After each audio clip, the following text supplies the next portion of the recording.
Welcome to The Last Breakfast. Please enjoy the video. In this video, I will explain how to import your MetaMask wallet. First, understand there are two main ways to bring your wallet back. You can use your secret recovery phrase, which grants access to all accounts associated with it. Alternatively, you can import a single account using its unique private key. Both methods are straightforward, but require careful attention to detail for security. Let's dive into the first method, using your secret recovery phrase, which is often the easiest way to restore your entire wallet. To import using your secret recovery phrase, begin by opening the MetaMask application. On the initial welcome screen, you will see an option to import wallet. Select this. Carefully type your 12-word secret recovery phrase into the provided fields, ensuring each word is correct and in the proper order. Next, you will create a strong new password for your wallet.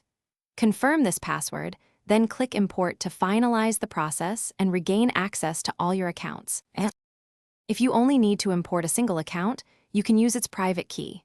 First, open your MetaMask wallet and click on the circular account icon located in the top right corner. From the drop-down menu that appears, select the Import Account option. You will then be prompted to paste your private key string into the designated field.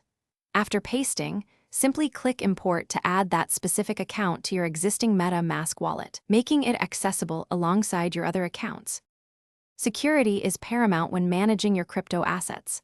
Always keep your secret recovery phrase and private keys absolutely confidential. Never share them with anyone, under any circumstances. Be extremely cautious of phishing attempts, which often involve fake websites or emails trying to trick you into revealing your credentials. It is highly recommended to back up your secret recovery phrase in a secure, offline location, such as a physical safe, to protect against data loss or digital compromise.